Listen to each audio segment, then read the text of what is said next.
Thank you and welcome to another fine edition of On the Spot. My name is Ronnie Wiley. To my left is Sean Compton. Sean is the president of programming for Tribune Broadcasting. And you might say to yourself, what is a guy from Tribune Broadcasting doing here? Sean's from here, got his start here in Connersville. And we actually worked together back in 1990. I can't believe it's been over 25 years since we terrorized WC. Actually, maybe I terrorized. But over 26 years ago, Sean, you've had an extensive radio career, television career. We'll get to that. But what got you started in radio? What got you that? What bit you in the entertainment bug? Well, first of all, it's nice to be back in Connersville. I talk to a lot of folks. I spend a lot of time in New York and LA, and I live in Chicago now. And actually, people ask you where you're from. I say it's a farm town in between Indianapolis and Cincinnati. And it's geographically very desirable for a nerd who wants to get into television or radio, because if you have rabbit ears, certainly back growing up here when I did, you could get Dayton, Cincinnati, Indianapolis television and radio. So I had a little radio in the blood. My mom was married to a radio personality, and they got divorced when I was very young, a few months old, and she married Tom Compton, who still lives here in Connersville. And he had also worked in radio. So I did not know that. Yes, he worked in Indianapolis at WNDE on Fall Creek Road. Okay, and so he had some air checks in the attic, and I just listened to them and was kind of inspired. And so started a radio station in my basement. I had a friend of mine here in town that would stay at his grandmother's down the street on the weekends. And every weekend we would come up with a different hobby. Right. So, you know, one week we were going to try to build a car or a spaceship or something, and the next week we would, you know, do something. And one week we built a radio station. Wow, that's unbelievable. And I never stopped. I'm like, okay, this is every weekend now. Right, yeah. Until until I get a real job. Right. And that's when, you know, I was still in grade school, so I was probably 11 or 12. So you're 11, 12 years old, you're building pirate radio stations. Were you able to amplify anywhere with anybody down the street? Just, not very far. No, not really. But, we had a lot of time, a lot of fun entertaining ourselves. Oh, absolutely. We were like musicians, except with a different kind of talent. Yeah, well, I tell people, when radio was the time where we were live, we're talking to ourselves, basically. We're doing it to entertain ourselves. So 11, 12 years old, you got bit by the radio bug, got bit by the entertainment bug. I have 3 kids, and my oldest son now is 12, and I am always bugging him to figure out what he's going to do in his career and his future. And, my wife's always telling me to relax. It's a little early. And in his life. But I actually knew at the age of 12 or 11 what I was going to do. Right. There was no question what I was going to do. And it became somewhat an obsession, media did. In high school, I would go to the library for lunch and actually read the Dayton paper, Cincinnati paper, and Indianapolis paper back in the day when they had a full page of media sections. Right. I would read the media sections every day at lunch, and we'd get broadcasting magazine because they had a media class at school. So I would read through all the trades and that I could get my hands on in the newspapers. So I really had a craziness about, in my head about how I would want to work in television and radio. Right. I did radio first because it was easier. Right. It was here.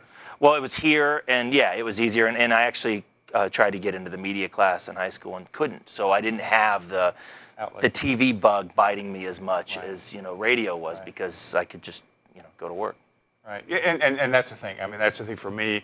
I actually went out to Arizona with my father to maybe try to go to ASU, and I thought, I got a radio station at home. Sounds to me, or back here in Connersville, sounds to me like, from my career path, I just wanted to be on the air to entertain. You studied the business. Yeah, I was bad on the air, and I knew that pretty young, that I was not very good. And I was on the air for several years, 4 years.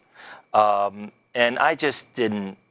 It was. I just wasn't that good, and I knew I wasn't that good, and I wanted to make money. Right. Right. So, that's that. You're not going to get it on the air. When you, I skipped past college. My family was not too thrilled about that. I think I was the first you're the first person in your family to go to college. Right.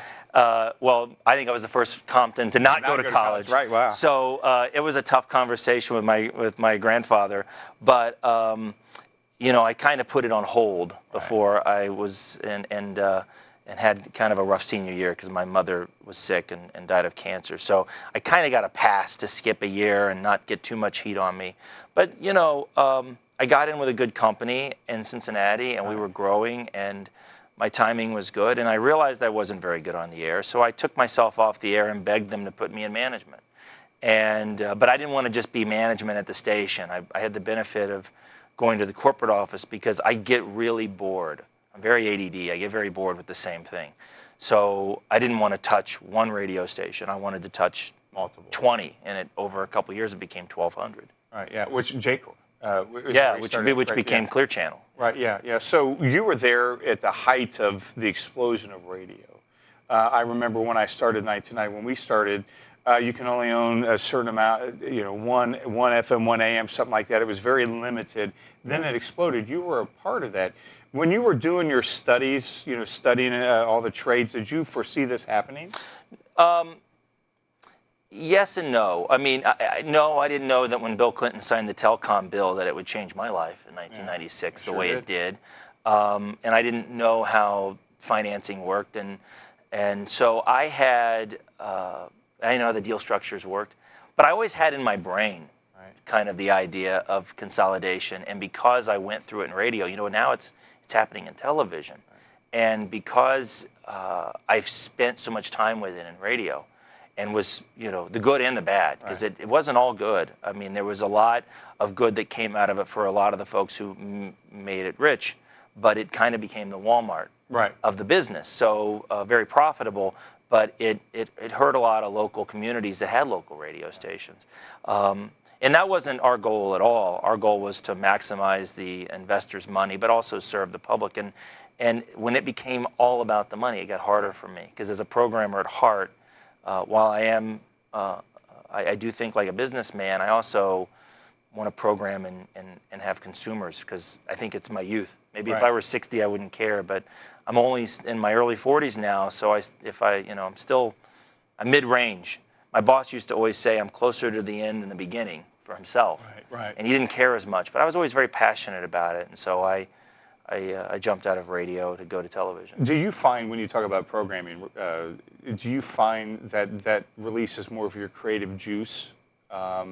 Whereas I get the creativeness from being on the air, you get the creativeness from strategically planning the programming of stations? Yeah, I mean, radio and television are very different. There's similarities, and thank goodness the TV thing came along when it did, and I had worked with some big talent, big personalities over my years at Clear Channel, and in a weird way, convinced Donald Trump to be more involved in politics.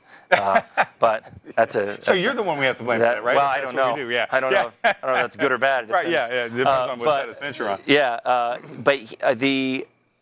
but I did work with a lot of personalities, and so when I came to television, I think the inspiration comes to me from a lot of the talent that I work with, because while I wasn't good on the air, I worked with tremendous talent. I mean, I grew up here in Connersville listening to Casey Kasem and Rick Dees on the radio. Sure. I got to work with both of them. Rick Dees was the DJ at my wedding. Oh, wow. And Casey Kasem was a very close friend, at least the last 10 years of his life. And, amazing.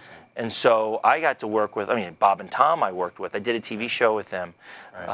Just people that I grew up with, which quite honestly, working at WGN is, WGN, the cable superstation, was a big deal to me years ago, because, it was part of my youth too. It was one of the only cable channels you got in Connersville early on. Channel 9. When was that what it was, Channel 9? Channel 9 was when Cardinal Communications was here, Yeah, amazing. So, again, coming from here, when you were working with your buddy in your basement, did you ever, I'm sure you had dreams and goals, but did you ever really think that, my gosh, I can't believe I came from there to here?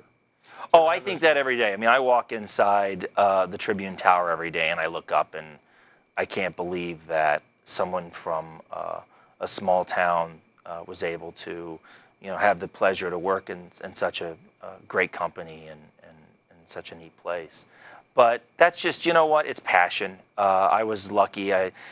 That's why my wife drives me. It gets crazy when I give our kids a hard time about finding what they want to do career-wise, because when you're 12, Right. just so you know, if you read the newspaper every day, you read the media sections, you study the business with an obsession. Right, sure. To the point where you compromise your school grades, you compromise a social life. I worked at 2 radio stations in high school, Richmond and Connorsville, and you compromise all those things. When you are 18, 19, and I'm working with a bunch of guys who really know the business and have been doing it for, at that time, 15, 20 years or longer, you are caught up. Right. I mean, you are, and because you learn so much more at that young age. I tell my son now, why don't you be a sportscaster? Your dad's got a lot of connections. A very close friend of mine is Bob Costas. I said, right. We got some photos. You be close with Bob and, spend a Sunday night football game with him and watch him. And you should do that. And I said, because now at the age of 12 and 13, it's like Joe Buck. Right. Joe Buck was obsessed with his dad's work, wanted to be a sportscaster. He called his first World Series at 26. It's about passion. Right. And so I had the advantage of having that drive and passion. And when I was younger, I didn't see it. Now that I'm older, because other people don't have that. Yeah. Not everyone has that. Yeah, you're speaking to the choir. I mean, I was like that too. I had to take my senior year over again because I was not. As we see some photographs of you and Bob Costas right there. Boy, he's kind of. I thought he still looks amazing for in his 60s. That's. Yeah, that's what you get when you're on. Very good-looking guy. Yeah, I hope I have amazing. So, but again, now does your wife? Again, you're always gone traveling. Do you guys travel as a family together when you go places? No, every now and then, but not that often. When I used to travel, I've been to every major market in the country except for Kansas City. It's the only city I've not really been to. I've flown through it.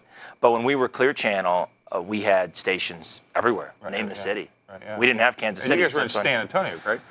Yeah, I lived in San Antonio. Worked at the corporate office there for 6 years, and then before that, our corporate headquarters were in Cincinnati for 10.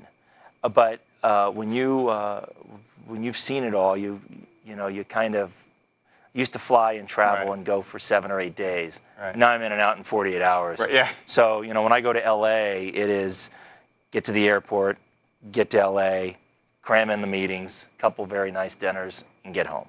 So they don't really get to do that, but I'm not really gone that long. And I got cameras in the house, so I can check in on them. How you guys doing? Right, yeah, there you go. So again, you're president of programming right now for Tribune Broadcasting. When you got that title, because at the time you were at Clear Channel, they had got bought out by their whatever it got bought out, and then some of you guys moved up to Clear Channel. Was it something that you applied for? Tribune? Or Tribune, sorry about that. Yeah, Tribune. No, it's kind of odd. I was in the middle of negotiating. I was under contract with Clear Channel and was, happy there, but I'd been doing the same thing for a long time. And a friend of mine said that, I was getting too comfortable, that you need to do something different. I said, well, I've always wanted to go into television. And at the time, some of the folks that owned J-Corps at the time, bought Sam Zell out of Chicago, bought Tribune Company, and they called me and said, would you want to come do programming at Tribune? And, I kind of wasn't sure and was, again, comfortable where I was, but thought, boy, if you're going to get into television, now's the time to do it. So I had 2 television opportunities, one with the old New York Times TV station group, which was a company called Local TV, and Tribune. Oh, wow. And so I went with Tribune. And ironically, we bought that company 6 years later. Wow, so yeah. It's been a great time. I didn't think I would have more fun than what I did in my 20s or 30s, and I'm actually having more fun. Do you think it's because of wisdom? Do you think it's because of your age now? It's things are more settled. Yeah, and you know what? Life changes. I mean, in my 20s, I had the benefit of traveling. I stay in LA at the same hotel for the last 18 years. Oh wow. So think about that. You're 42. Yeah, they've seen you grow up. And so it's like home. And each time, wisdom comes with it, more maturity. When I was staying out there, I was in my early 20s. Right, yeah. And, goofing around and, let's go drive down Sunset. And fortunately, I wasn't a drinker, or else I would have gotten in a lot of trouble. But I'm pretty square on that stuff. But we had a lot of fun. Now I go, do my meetings, dinner, and I'm in bed as soon as possible. Right. So Right. it's Welcome to your 40s, man. yeah, but it's I think it's a lot more fun now because at the time you were scrappy, and now I've got two lives. I work and I've got an amazing family with the 3 kids, and I married. You got 3 boys, correct? 3 boys, and I married an unbelievable lady. It's That's just awesome. unbelievable, way above your pay grade. way above absolutely. So again, when you went from television, went from Clear Channel, and you were the national program director, if I remember correctly, or some type. Yeah, I oversaw. Well, there was a guy that ran programming who was really my mentor, named Tom Owens. Tom Owens, right? Yeah. And was one of my, and still to this day is one of my best friends. And I worked with him for 13 years. It was the only thing I teared up about leaving was saying goodbye to him. And but he ran the station programming group. It made me a vice president under him, and I did basically everything he didn't want to do, which was a lot. Right. And Tom wouldn't mind me saying that. And I also oversaw the programming for the network. So that's how I got involved with like Whoopi Goldberg. Right. We did a show with her, which Some photos of her. which bombed, but we unfortunately didn't work. But I did a show. That's how I got to know Bob Costas pretty well. I did a show with Trump. We did a daily commentary, and we had tremendous success with that. And in fact, I have Trump. We created a partnership in this show, and I gave him a number that we're going to make for the year. He's like, great. Well, because it was a partnership, the more money we made, obviously he made. Right. And we way exceeded expectations. Right. And I walked in, instead of wiring his first payment, I walked in and handed him the check. And after that, he returned every call. I'm sure and he did, and got letters from him. And you were at his wedding. I was at his wedding. Yeah, it was. Do we have a photo of that, maybe? So we did really well. Wow. With that show. But and then worked with a lot of these other radio personalities and a lot of folks in television. Yeah. Gary Burbank, one of my favorites of all. Burbank is never got to meet him when I was working at Frogs Mountain. Never got to meet him. Yeah, he's a wonderful guy, and I was very close to Bill Cunningham. Yeah. And grew up listening to him, and because of that.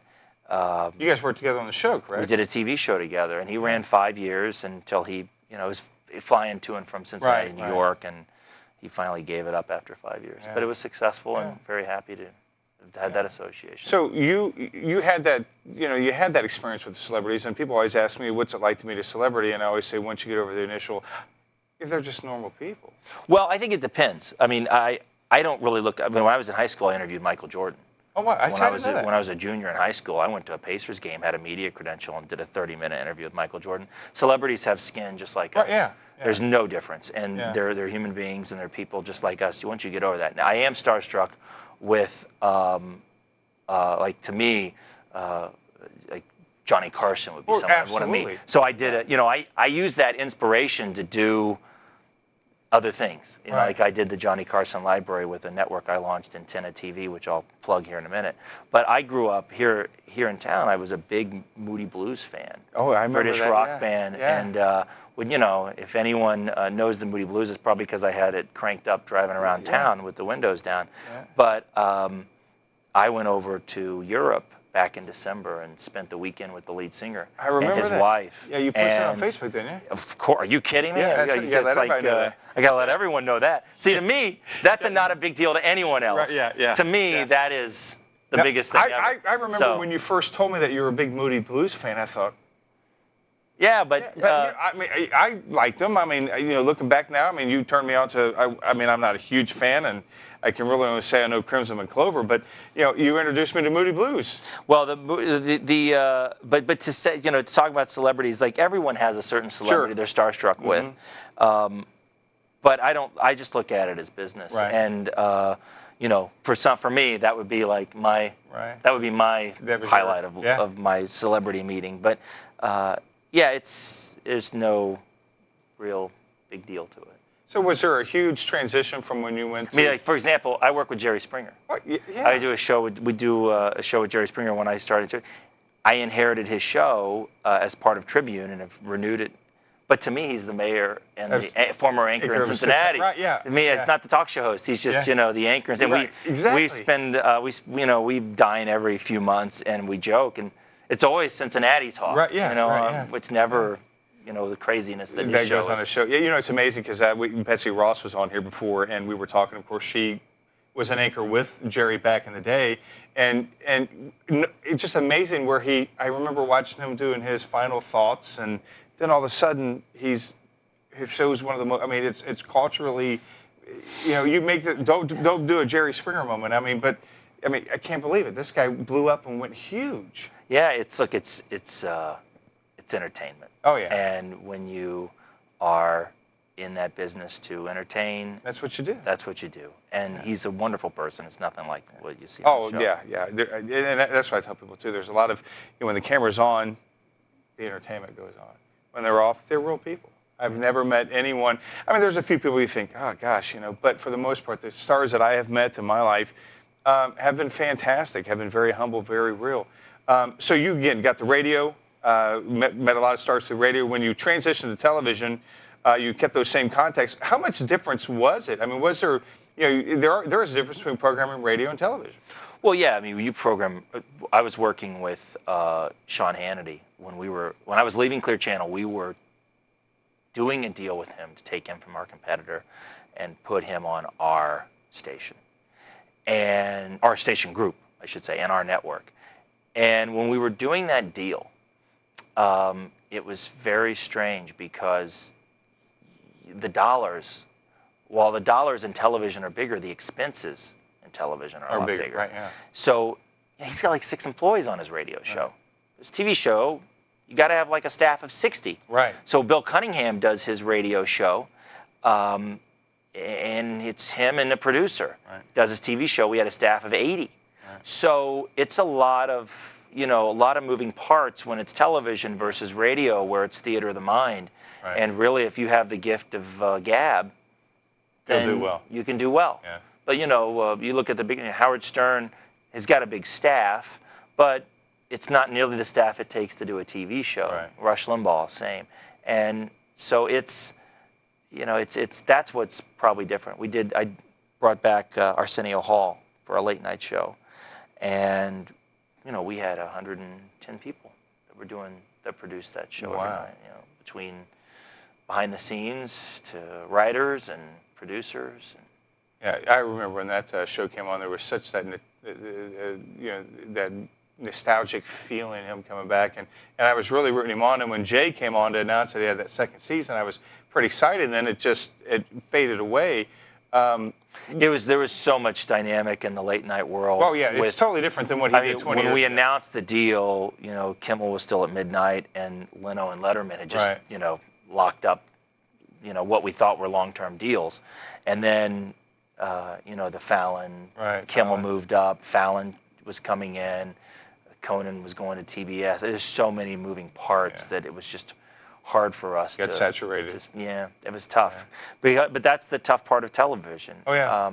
But you know, there is a little theme in my life, nostalgia. You mentioned the word. We did take a passion project, and I launched with other people. I didn't launch it exclusively. A network called Antenna TV. Love that. Which is a classic television network.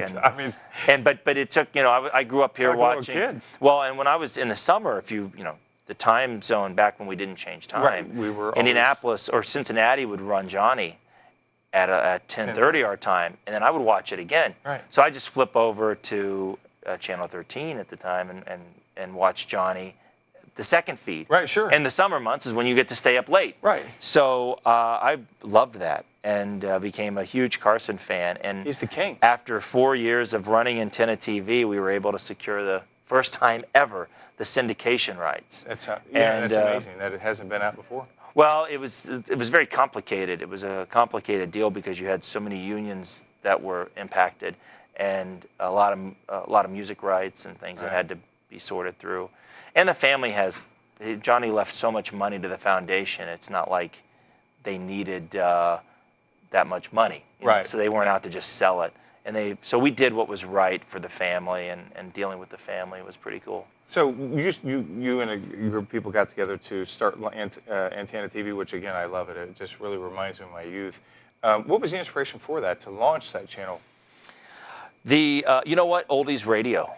oldies radio was going away. It was hard to find, and then I looked at television. See, a lot of the things in television come from my radio background, and I looked at television and said, no one's doing classic television, but Dennis the Menace and Three's Company and All in the Three's Company's great, though. Leave It to Beaver. These are shows that we all grew up on in syndication and saw, and so I went out and bought the rights, and we launched this network. And sure enough, don't let anyone tell you that these old reruns don't make money, because we've had a hell of a run, both from a revenue standpoint and a viewership standpoint. I remember you got to Tribune, 2008, 2009, somewhere around there? 08, yes. 08, yeah.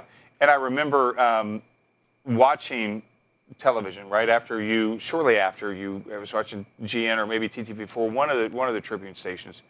And there was something in between, during the commercial set, there was, this thing had pictures.